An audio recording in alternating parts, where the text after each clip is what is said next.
बिस्मिल्लाहिर्रहमानिर्रहीम। उम्मीद करता हूँ तमाम तर लोग खैर आफियत से होंगे। एक नई वीडियो में खुश आमदीद करूँगा। नाजरीन, आज़ाद कश्मीर भर में ईद उल फितर के बाद और रमज़ान मुबारक के बाद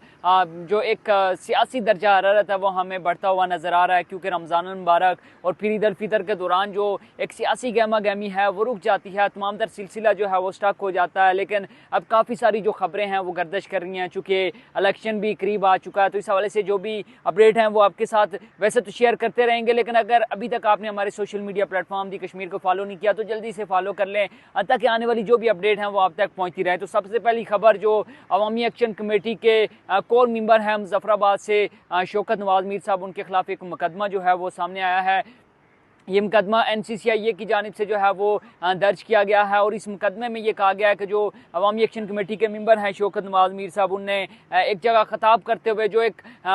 बड़ा ही मजबूत इदारा है पाकिस्तान का, उसकी एक बासर शख्सियत को मुखातिब करते हुए बहुत से मुतालबात किए थे, बहुत सी बातें जो है वो की थी, बहुत सी डिमांड्स उनके सामने रखी थी। तो उनके खिलाफ जो मुकदमा है वो सामने आया है कि जो दर्ज किया गया है। अब इस तमाम तर सिचुएशन के अंदर जब अवामी एक्शन कमेटी के चूँकि ये खबर ब्रेक होने के बाद अवामी एक्शन कमेटी के जो मेंबर हैं शौकत नवाज मीर, उनके सोशल मीडिया प्लेटफॉर्म से एक पैगाम जारी किया गया और सबसे पहले तो ये मुतालबा किया गया कि जो FIR है उसका मतन जो है वो सामने रखा जाए, ताकि पता चले कि FIR दर्ज की क्यों गई है।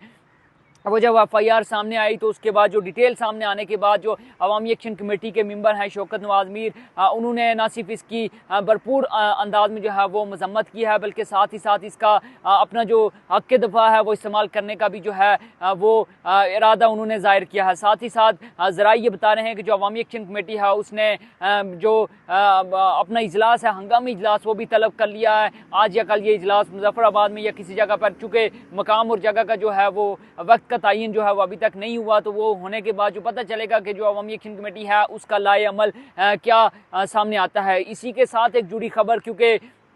सरदार अमान कश्मीरी जो है उनके हवाले से जो उनका हल्का है सिदनौती, उधर से वहाँ पे उनको मुंतखब किया गया है, नामजद किया गया है कि जो आने वाले इलेक्शन है उसके अंदर वो जो है वो इंतखाबात में हिस्सा लेंगे। JKLF के जो वो ज़ाहिर सी बात है जोनल सदर भी हैं और उनके हवाले से बहुत सी बातें भी ज़ाहिर सी बात है सामने आ रही थी। तो जो अवामी एक्शन कमेटी है सरदार उमर नज़ीर कश्मीरी, उनके सोशल मीडिया प्लेटफॉर्म से एक पैगाम जारी किया गया जिसमें कहा गया कि जो कुछ लोगों के इंतखाबात में हिस्सा लेने के वाले से जो खबरें हैं या जो सोशल मीडिया पर जो चीज़ें हैं वो गर्दिश कर रही हैं, लेकिन जो अवामी एक्शन कमेटी है उसने ताहाल इलेक्शन में जाने का फैसला नहीं किया। और इस हवाले से जो भी फैसला होगा अतमी तौर पर जो अवामी एक्शन कमेटी के कोर मेंबरान हैं वो मिलकर करेंगे और अवामी एक्शन कमेटी के जो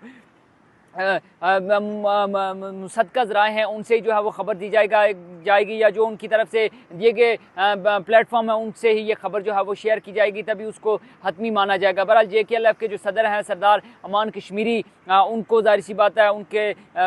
ज़िला समानी से जो है वो उनको नामज़द किया गया है कि वो इलेक्शन में हिस्सा लेंगे। आया वो ख़ुद इस चीज़ की तरदीद या तस्दीक करते हैं कि वो इलेक्शन में हिस्सा लेंगे या नहीं लेंगे, या फिर वो किसी जमात को सपोर्ट करेंगे, इस हवाले से उनका जो मौक़िफ़ है वो सामने आना बाकी है। साथ ही साथ आज़ाद कश्मीर के अंदर चूँकि इलेक्शन का माहौल बना हुआ है, गहमा गहमी है, अवामी एक्शन कमेटी अपनी तरफ से जो है वो तगदो कर रही है, दूसरी जानिब जो तमाम तर सियासी पार्टियां हैं, पीपल्स पार्टी हो गई, नून लीग हो गई, वो तो अपनी तैयारियां कर रही हैं, लेकिन जो तहरीक इंसाफ है क्योंकि उसको ताहाल जो बतौर जमात है वो आज़ाद कश्मीर के अंदर तस्लीम नहीं किया गया था, तो इलेक्शन कमीशन ने अब एक इजलास तलब कर लिया है 4 अप्रैल को, और 4 अप्रैल को जो कागजात की जांच पड़ताल है और बाकी तमाम तर जो डिटेल्स हैं उस हवाले से जो है वो इलेक्शन कमीशन जो है वो इस हवाले से जो है वो जांच पड़ताल का अमर भी जारी करेगा। इससे पहले हमने देखा था कि मुजफ्फराबाद के ही जो एक शहरी हैं उन्होंने तहरीक इंसाफ के हवाले से टिकट जमा करवाए थे और वो